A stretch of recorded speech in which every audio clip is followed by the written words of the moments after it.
కృష్ణం రాజు గారి వారసుడిగా ఎంట్రీ ఇచ్చి ఇప్పుడు టాలీవుడ్‌లోనే నంబర్ 1 స్థానంలో కొనసాగుతున్న 'ప్రభాస్' గారి గురించి ఈరోజు మన టాపిక్. హాయ్ ఫ్రెండ్స్, నా పేరు రాకేష్. మీరు నా ఛానల్‌ని మొదటిసారిగా చూస్తూ ఉంటే తప్పకుండా సబ్స్క్రైబ్ చేసుకోండి. అలాగే వీడియో ఎలాగా ఉందో కామెంట్ బాక్స్‌లో కామెంట్ చేయండి. ఈ వీడియోకు ఒక లైక్ చేయండి. 1979 అక్టోబర్ 23న ఉప్పలపాటి సూర్యనారాయణరాజు, శివకుమారి దంపతులకు పశ్చిమ గోదావరి జిల్లాకు చెందిన మొగలుతూరు అనే ఊర్లో జన్మించారు ప్రభాస్. ప్రభాస్‌కి చెల్లెలు ప్రగతి ఉన్నారు. తన బాబాయ్ కొడుకు ప్రమోద్‌తో చాలా క్లోజ్‌గా ఉండేవాడు. ప్రభాస్ చిన్నప్పుడు బాగా యాక్టివ్‌గా ఉండేవాడు. ఎక్కువగా ఆటలాడడం, అలాగే వాళ్ళ ఇంట్లో ఎక్కువగా నాన్ వెజ్ తినడం, పిండి వంటలు ఇష్టంగా తినడం చేసేవారు. వాళ్ళ ఇంట్లో కుటుంబ సభ్యులు కూడా చాలా ఎక్కువ మంది ఉండేవారు. వాళ్ళ నాన్నకు ఉన్న 1500 ఎకరాల ఫామ్ హౌస్‌లో ఎక్కువగా వాళ్ళందరూ హ్యాపీగా గడిపేవారు. ప్రభాస్ వాళ్ళ నాన్నగారు ప్రభాస్ పుట్టిన నాటికే నిర్మాతగా 4 సినిమాలు పూర్తి చేశారు. అయితే అవన్నీ కృష్ణంరాజు గారితో చేసినవే. కృష్ణంరాజు గారు 1974 నుండి 1983 వరకు మంచి పీక్‌లో ఉన్నారు. ప్రభాస్‌కి పెద్దనాన్న హీరో అన్న విషయం తెలిసి తెలియని వయసులో కృష్ణంరాజు గారు ఎప్పుడైనా చెన్నై నుండి భీమవరం వచ్చినప్పుడు చాలా సిగ్గుపడి తలుపు చాటున దాక్కునేవాడంట. వాళ్ళ పెదనాన్న నటిస్తున్న సినిమా షూటింగ్స్‌కి వెళ్ళినప్పుడు కూడా ఎవరైనా హీరోయిన్స్ పలకరించినా సిగ్గుపడిపోయేవాడు. ప్రభాస్ భీమవరంలో ఉన్న డీఎన్ఆర్ స్కూల్‌లో చదువుకున్నాడు. ఈ స్కూల్‌లో చదువుతున్నప్పుడే డాన్స్ నేర్చుకున్నాడు. ప్రభాస్ డాన్స్ చూసి ఇంట్లో వాళ్ళు వీడు కూడా వాళ్ళ పెదనాన్నలాగే హీరో అవుతాడని ఆట పట్టించేవారు. అప్పటికే కృష్ణంరాజు గారికి కూతుళ్ళు పుట్టి కొడుకులు లేకపోవడంతో ప్రభాస్‌ని తన సొంత కొడుకులా చూసుకుంటున్నారు. తన వారసుడిగా ప్రభాస్‌ని నిలబెట్టాలని ప్రణాళికలు రచించారు. దీంతో భీమవరంలో స్కూల్‌ను మాన్పించి చెన్నైలో ఉన్న డాన్ బాస్కో స్కూల్‌లో జాయిన్ చేపించారు. చెన్నై వెళ్ళినా కూడా ఇంట్లో వాళ్ళందరూ హీరో హీరో అని ఆట పట్టించేవారు. ప్రభాస్‌కి ఊళ్ళో ఉన్న స్కూల్‌లో కానీ, చెన్నైలో ఉన్న స్కూల్‌లో కానీ ఎక్కువగా వాలీబాల్ ఆడేవాడు. బురదలో, ఒక్కొక్కసారి వర్షంలో కూడా వాలీబాల్ ఇష్టంగా ఆడేవాడు. కానీ ప్రభాస్‌కి చిన్నప్పటి నుంచి అమ్మాయిలంటే మాత్రం చాలా సిగ్గుపడిపోయేవాడు. ప్రభాస్ ఇంటర్ చదువుతున్నప్పుడు చిరంజీవి సినిమాలు, చిరంజీవికున్న ఫాలోయింగ్ చూసి తాను కూడా హీరో అవ్వాలని గట్టిగా ఫిక్స్ అయిపోయాడు. కృష్ణంరాజు గారు హైదరాబాద్ వచ్చేయడంతో ప్రభాస్‌ని కూడా హైదరాబాదులోని శ్రీ చైతన్య కాలేజీలో బీటెక్ చదివిపించారు. 1999లో ప్రభాస్ బీటెక్ పూర్తి చేశాడు. బీటెక్ పూర్తి అవ్వగానే కృష్ణంరాజు గారు ప్రభాస్‌కి యాక్టింగ్ కోర్స్ కోసం సత్యానంద గారి దగ్గరికి పంపించారు. మరోపక్క అదే ఇయర్ అక్టోబర్‌లో 'నువ్వే కావాలి' విడుదలయ్యింది. ఆ సినిమా ఆ సమయంలో ఒక సంచలనం సృష్టించింది. దాంతో హీరో తరుణ్‌కి విపరీతమైన డిమాండ్ పెరిగింది. అందరూ డేట్స్ కోసం ఎగబడ్డారు. నిర్మాత అశోక్ గారు కూడా 'ప్రేమంటే ఇదేరా' విడుదల తర్వాత ఏ ప్రాజెక్ట్ ఒప్పుకోలేదు. కానీ 'నువ్వే కావాలి' బ్లాక్ బస్టర్ హిట్ అవ్వడంతో చిన్న సినిమాలు ఎక్కువ లాభాలు రావడం, తరుణ్‌కి క్రేజ్ విపరీతంగా రావడంతో తనతో ఒక సినిమా తీయాలనుకున్నారు. వెంటనే డైరెక్టర్ జయంతి ప్రేమ్‌జీ గారిని కలిసి నేను తరుణ్‌తో సినిమా చేయాలనుకుంటున్నాను. నీ దగ్గర ఏమైనా కథ ఉంటే చెప్పు, అతని డేట్స్ అడుగుతాను అన్నారు. అప్పుడు పరమ్ గారు 'టక్కరి దొంగ' సినిమా షూటింగ్‌లో ఉన్నారు. సరే అయితే నా దగ్గర ఒక లవ్ స్టోరీ ఉంది అని చెప్పడంతో తరుణ్ డేట్స్ కోసం అశోక్ కుమార్ గారు తరుణ్ వాళ్ళ అమ్మ అంజనీదేవి దగ్గరికి వెళ్లి అడిగారు. ఆమె కూడా ఒప్పుకున్నారు. 'టక్కరి దొంగ' పోస్ట్ ప్రొడక్షన్ పూర్తయిపోయాక పరమ్ గారు కూడా తరుణ్ కోసం ఎదురు చూశారు. కానీ తరుణ్ అప్పటికే 3 ప్రాజెక్ట్స్ ఓకే చెప్పడంతో డేట్స్ అడ్జస్ట్ చేయలేకపోయాడు. తిరిగి అలసిపోయిన అశోక్ కుమార్ గారిని చూసిన జయంతి గారు తరుణ్ కోసం ఎందుకు తిరగడం, మీ అబ్బాయిని పెట్టి సినిమా తీయొచ్చు కదా అని అన్నాడు. అశోక్ కుమార్ గారు వాళ్ళ అబ్బాయిని హీరోగా చేయడానికి ఒప్పుకోలేదు. దాంతో మళ్ళీ కొత్త హీరో కోసం వెతికారు. అలా వెతుకుతున్నప్పుడు శేఖర్ బాబు గారు ప్రభాస్ గురించి చెప్పాడు. సూర్యనారాయణ రాజు గారి అబ్బాయి ఉన్నాడు. హైటు వెయిటు బాగున్నాడు. ఒకసారి కలవండి అన్నాడు.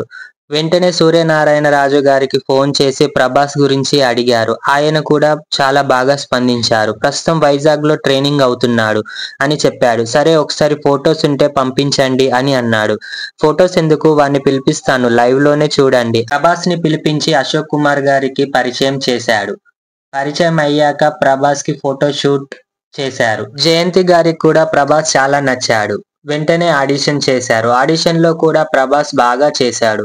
అందరికీ నచ్చడంతో ప్రభాస్ని హీరోగా ఫైనల్ చేద్దాం అనుకున్నారు. అదే సమయంలో అల్లు అరవింద్ రెండవ కొడుకు అల్లు అర్జున్ కూడా ముంబైలో యాక్టింగ్ కోర్స్ చేస్తున్నాడు. ఆ అబ్బాయిని కూడా హీరోగా ప్రయత్నిస్తున్నాడు. ఒక్కసారి ఆ అబ్బాయిని కూడా చూడండి అని అన్నారు. దాంతో అశోక్ కుమార్ గారు ఒక పని చేశారు. అదేంటంటే Allu Arjun photos and Prabhas photos పక్కపక్కన పెట్టి ఆఫీస్లో ఉన్న వారందరితో ఓటింగ్ పెట్టారు. ఎక్కువగా ప్రభాస్ ఫోటోకి ఓట్స్ వేశారు. దాంతో ప్రభాస్ ని ఫైనల్ చేశారు. ప్రభాస్ హీరోగా ఓకే అయ్యాడు. ప్రభాస్ కృష్ణంరాజు గారి దగ్గరకు వెళ్లి విషయం చెప్పి ఆశీర్వాదం తీసుకున్నాడు. కృష్ణంరాజు గారు అశోక్ కుమార్ జయంతిని పిలిపించి అన్ని వివరాలు కనుక్కున్నాడు. అంతా ఓకే అయ్యాక షూటింగ్ మొదలు పెట్టారు. కథలో హీరో పేరు ఈశ్వర్ కావడంతో సినిమాకు కూడా ఈశ్వర్ అనే పేరు పెట్టారు. 2001 డిసెంబర్లో షూటింగ్ మొదలు పెట్టారు. ప్రభాస్కి జోడీగా హీరోయిన్ కోసం వెతికారు. కానీ ఆయనకు తగ్గ హీరోయిన్ అప్పట్లో లేకపోవడంతో విజయ్ కుమార్ మంజుల గారి అమ్మాయి ఉందని మరొకరు చెప్పడంతో శ్రీదేవిని ఎంపిక చేశారు. సినిమా షూటింగ్ పూర్తయ్యాక 2002 నవంబర్ 11న విడుదల చేశారు. విడుదలైన రోజు పెద్దగా రెస్పాన్స్ లేదు, కానీ కృష్ణంరాజు గారి అభిమానులకు బాగా నచ్చింది. ఈ సినిమాకు 65 లక్షల బడ్జెట్ పెడితే 80 లక్షల షేర్ వసూలు చేసింది. ఆ తర్వాత ఎలాంటి కథలు చేయాలో తెలియక 2 నెలలు సైలెంట్ అయిపోయాడు. దాంతో కృష్ణంరాజు గారికి విషయం తెలిసి ట్రెండ్కి తగ్గట్టుగా యువతకు నచ్చే కథలను ఎంచుకోవాలని సలహా ఇచ్చారు. అయితే ఫ్లాప్ అవ్వలేదనే సంతోషం తప్ప ఈశ్వర్ మూవీకి ప్రభాస్కి అంత సంతృప్తిని ఇవ్వలేదు. ఆ తర్వాత సురేష్ కృష్ణ గారు వచ్చి సూర్యనారాయణ రాజు గారిని కలిసి ప్రభాస్ కోసం ఒక కథ తయారు చేశాను అని చెప్పారు. సురేష్ కృష్ణ గారు అంతకుముందు తన 25వ సినిమా డాడీ, 26 సినిమా బాబా, 27వ సినిమా మా అశోక్ గారి లవ్ స్టోరీ సినిమా తీశారు. అంటే ఆయన మొత్తం అప్పటికే 27 సినిమాలు తీశారు. సీనియర్ డైరెక్టర్ కావడంతో ఆయన చెప్పిన రాఘవేంద్ర కథని ఒప్పుకున్నారు. ఈ సినిమా జరుగుతున్నప్పుడే దిల్ రాజు సుకుమార్ వచ్చి ఆర్య కథ చెప్పారు. కానీ ప్రభాస్ తన బాడీ లాంగ్వేజ్కి ఆ కథ సూట్ అవ్వదని సున్నితంగా తిరస్కరించారు. అదే సమయంలో రాజమౌళి వచ్చి ఒక కథ చెబుతాను వింటావా అన్నారు. అప్పటికే రాజమౌళి చేసిన స్టూడెంట్ నెంబర్ 1 మాత్రమే విడుదలయ్యింది. స్టూడెంట్ నెంబర్ 1 సినిమా ప్రభాస్కి అంతగా నచ్చలేదు. దాంతో ఈ కథ వినను సార్, మళ్ళీ ఎప్పుడైనా వింటాను అని చెప్పి రాజమౌళిని పంపించేశాడు. రాఘవేంద్ర 2003 మార్చి 28న విడుదలయ్యింది. ఈ సినిమా మొదటి రోజు నుండే ఫ్లాప్ టాక్ తెచ్చుకుంది. 1,05,00,000తో నిర్మించిన ఈ సినిమా 95 లక్షల షేర్ వసూలు చేసింది. ఎంఎస్ రాజు గారు డైరెక్టర్ శోభన్ గారికి ఒక కథ చెప్పారు. అదే వర్షం. ఎంఎస్ రాజు గారు అప్పటికే మహేష్ బాబుతో ఒక్కడు సినిమా తీసి ఇండస్ట్రీకి బ్లాక్ బస్టర్ హిట్ ఇచ్చాడు. వర్షం మూవీకి హీరో ఎవరా అని వెతుకుతున్నప్పుడు ప్రభాస్ ఒక మంచి చాయిస్గా కనబడ్డాడు. సూర్యనారాయణ రాజు గారిని కలిసి ప్రభాస్ డేట్స్ అడిగారు ఎంఎస్ రాజు గారు. అయితే ఆయన అప్పటికే ప్రభాస్ డేట్స్ అన్నీ వి గోపాల్ గారికి ఇచ్చేశారు. మళ్ళీ ఎంఎస్ రాజు గారు గోపాల్ గారిని రిక్వెస్ట్ చేసి ప్రభాస్ డేట్స్ అడ్జస్ట్ చేయమని అడిగారు. ఎంఎస్ రాజు గారి మీద గౌరవంతో ప్రభాస్ డేట్స్ అన్నీ ఆయనకి ఇచ్చేశారు. ప్రభాస్కి సరి సమానమైన విలన్ కావాలి. ప్రభాస్ అంత హైటే ఉండాలి.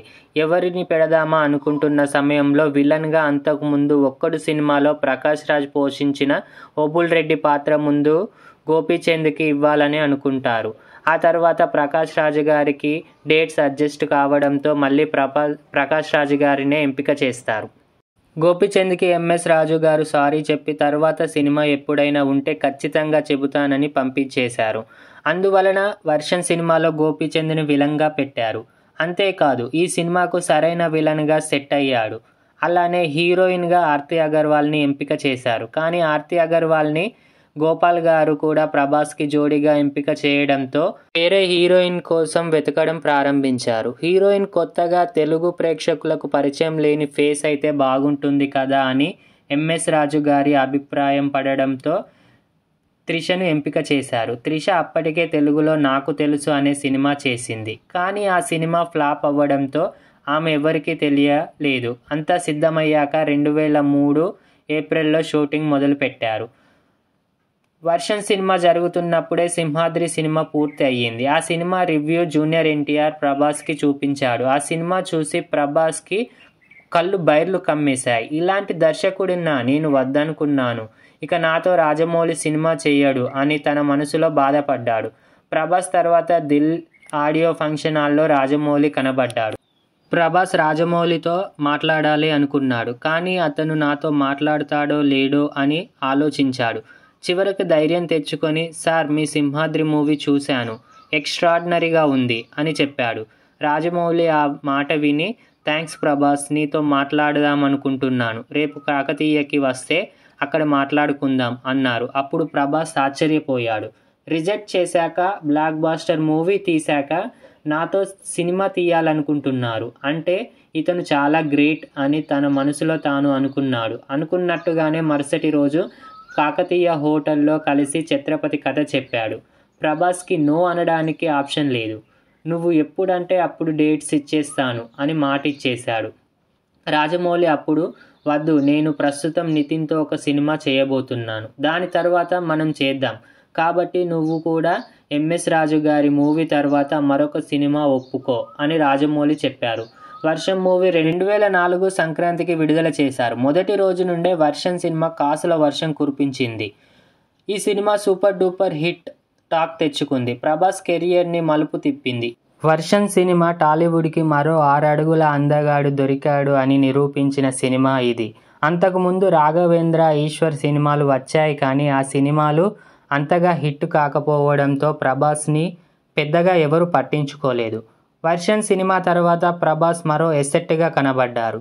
కేవలం 1,80,00,000 రూపాయలతో నిర్మించిన ఈ సినిమా 33 కోట్ల వరకు గ్రాస్ వసూలు చేసింది. ఆ తర్వాత అదే సంవత్సరం మే నెలలో వి గోపాల్ గారు తీసిన అడవి రాముడు విడుదలై యావరేజ్ టాక్ తెచ్చుకుంది. రాజమౌళితో సినిమా చేసేలోపే కృష్ణవంశీ గారితో చక్రం సినిమా తీశాడు. చక్రం మూవీ రిజల్ట్ ఎలా ఉన్నా ప్రభాస్ జీవితంలో గుర్తుండిపోయే మూవీ అది. ఆ తర్వాత 2004 సెప్టెంబర్లో ఛత్రపతి స్టార్ట్ చేశారు. 2005 సెప్టెంబర్లో ఈ సినిమా విడుదల చేశారు. ఛత్రపతి బ్లాక్ బాస్టర్ హిట్ అయ్యింది. ఈ సినిమాతో ప్రభాస్ తన కెరియర్లో వెనుతిరిగి చూసుకోలేదు. ప్రభాస్ నటన, బాడీ లాంగ్వేజ్తో ఈ సినిమాకు పర్ఫెక్ట్గా సెట్ అయ్యాడు. 8 కోట్ల రూపాయలతో నిర్మించిన ఛత్రపతి 24 కోట్లు వసూలు చేసింది.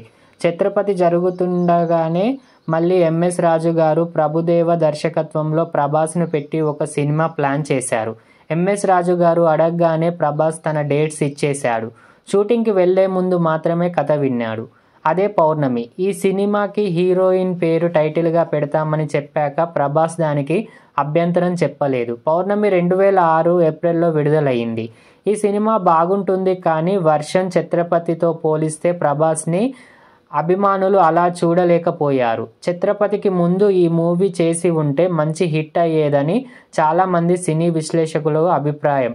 ఆ తర్వాత వరుసగా యోగి, మున్నా, బుజ్జిగాడు, ఏక్ నిరంజన్ వరకు ప్రభాస్కి సరైన హిట్ లేక అభిమానులు బాగా నిరాశ చెందారు. అలాగే ఒకే రకమైన మోసధోరణిలో చేస్తున్నాడు అని ఆవేదన చెందారు. అదే సమయంలో ప్రభాస్ కూడా బాగా డ్రింకింగ్కు అలవాటు పడ్డాడు. అప్పుడు కరుణాకరన్ దర్శకత్వంలో 2009లో కూల్గా వచ్చింది డార్లింగ్ సినిమా సూపర్ హిట్ అయ్యాక 2011లో దశరథ్ దర్శకత్వంలో వచ్చింది మరో సినిమా మిస్టర్ పర్ఫెక్ట్. ఈ సినిమా కూడా డార్లింగ్ కంటే పెద్ద హిట్ అయ్యింది, కానీ ప్రభాస్ కి మాత్రం ఆ హిట్స్ సంతృప్తిని ఇవ్వలేదు. రెబల్ మొదలయ్యాక రెబల్ సగం అవుట్పుట్ చూశాక ప్రభాస్ కి ఆ సినిమాపై పూర్తిగా నమ్మకం పోయింది. ఒకసారి లొకేషన్ కి డ్రింకింగ్ చేసి వచ్చి పడిపోయాడు. అది ఎవరికీ తెలియకుండా, ఫొటోస్ ఎవరూ తీయకుండా జాగ్రత్త పడ్డారు. అప్పుడు మళ్ళీ రాజమౌళి ప్రభాస్ ని పిలిపించి బాహుబలి కథ చెప్పాడు. అయితే ఈ సినిమా 2-3 సంవత్సరాల టైం పడుతుందని, బాహుబలి కంప్లీట్ అయ్యే వరకు ఎవరికి డేట్స్ ఇవ్వకూడదని కండిషన్ పెట్టాడు. అప్పుడు ప్రభాస్ రాజమౌళితో, నువ్వు ఎలా చెప్తే అలా చేస్తాను డార్లింగ్, డేట్స్ కోసం నువ్వు వరీ అవ్వద్దు, 3 సంవత్సరాలు కాకపోతే 5 సంవత్సరాలు తీసుకో, కానీ సినిమా విడుదలయ్యాక నా సినిమా గురించి 10 సంవత్సరాలు మాట్లాడుకోవాలి, ఆ విధంగా ఉండాలి అని ప్రభాస్ చెప్పాడు. సినిమా పూర్తయ్యే వరకు మరో సినిమా ఒప్పుకోనని చెప్పేసి వచ్చేశాడు. అదే సమయంలో కొరటాల శివ మిర్చి కథ పట్టుకొని ఎవరికైనా అమ్మేయాలని తిరుగుతున్నాడు. తన క్లోజ్ ఫ్రెండ్ అయిన గుంటూరు డిస్ట్రిబ్యూటర్ అయిన వంశీకృష్ణ అనే వ్యక్తిని కలిసి మిర్చి కథ గురించి చెప్పాడు. వంశీకృష్ణకు మిర్చి కథ పిచ్చగా నచ్చేసింది. ఎవరి కోసం రాశావని అడిగారు. ప్రభాస్ అయితే సరిపోతుంది అని అనుకుంటున్నాను అని అన్నాడు. ప్రభాస్ అయితే నాకు చాలా బాగా తెలుసు, నేను వెళ్ళి డేట్స్ అడుగుతాను, నువ్వు ఎవరికి కథ చెప్పకు, దర్శకత్వం కూడా నువ్వే వహించు అని చెప్పారు. కానీ కొరటాల శివకి అవేమీ పెద్దగా పట్టించుకోలేదు. కథ అమ్ముతానంటే ఏవేమో చెబుతున్నాడు ఏమి అని అనుకున్నాడు. కానీ కొద్ది రోజుల్లోనే వంశీకృష్ణ ప్రభాస్ అపాయింట్మెంట్ తీసుకుని కొరటాల శివను తీసుకెళ్లి ప్రభాస్తో కూర్చోబెట్టాడు. శివగారు కథ చెప్పే ముందు ప్రభాస్ కొన్ని కండిషన్స్ పెట్టాడు. నేను ప్రస్తుతం బాహుబలి ఒప్పుకున్నాను కాబట్టి డేట్స్ ఇవ్వలేను. అలాగని బాహుబలి సినిమా అంత తొందరగా అయ్యే ప్రాజెక్ట్ కాదు. కాబట్టి కథ చెప్పాలా వద్దా అనేది మీరే నిర్ణయించుకోండి. ఒకవేళ మీ కథ నచ్చితే బాహుబలి తర్వాత డేట్స్ ఇస్తాను. కాబట్టి ఒకసారి ఆలోచించి నాకు కథ చెప్పండి అని అన్నారు. అందుకు శివగారు ఒప్పుకొని ముందైతే కథ వినండి సార్. డేట్స్ గురించి తర్వాత ఆలోచిద్దాం అని చెప్పి మిర్చి కథ చెప్పాడు. కథ మొత్తం విన్నాక ప్రభాస్ కి మతిపోయింది. చాలా ఎగ్జైటింగ్ తో చంపేశావు డార్లింగ్. అందుకే చెప్పాను కథ వినను అని ఇప్పుడు చూడండి ఈ కథ చేయాలనిపిస్తుంది. అలాగని బాహుబలి అయ్యేంత వరకు మిమ్మల్ని ఆపలేను.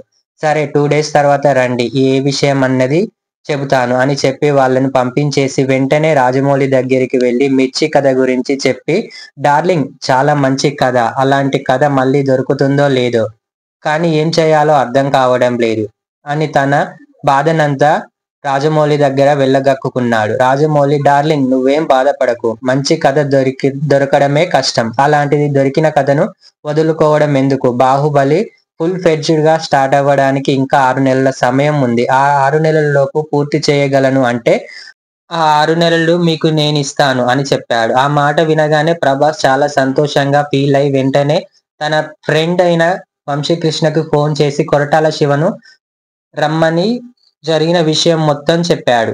6 నెలల్లో పూర్తి చేయగలిగితే డేట్స్ ఇస్తాను అని అన్నాడు. అంతా సిద్ధమయ్యాక 2011 డిసెంబర్లో మిర్చి షూటింగ్ మొదలుపెట్టి మర్యాద రామన్న సెట్ లో కొంత భాగం, రామోజీ ఫిలిం సిటీలో కొంత పూర్తి చేసి 6 నెలల్లో ప్రభాస్ తో ఉన్న సీన్లను అన్ని పూర్తి చేసి ప్రభాస్ లేని సీన్లను 2012 డిసెంబర్ కల్లా పూర్తి చేశారు. ఈలోగా అనుకున్నట్లే రెబల్ 2012 డిసెంబర్లో విడుదలై అట్టర్ ఫ్లాప్ అయ్యింది. తర్వాత మిర్చి 2013 ఫిబ్రవరిలో విడుదల చేశారు. మిర్చి సినిమా బాక్స్ ఆఫీస్ బాక్సులు బద్దలు చేసి 80 కోట్లు వసూలు చేసింది. అప్పటికే క్రేజీ ప్రాజెక్ట్ 100 కోట్ల ప్రాజెక్ట్ అయిన బాహుబలి సినిమా మొదలవడంతో ప్రభాస్ కి విపరీతమైన పేరు వచ్చింది. మిర్చి బోనస్ గా మరింత జోస్ ఇచ్చింది.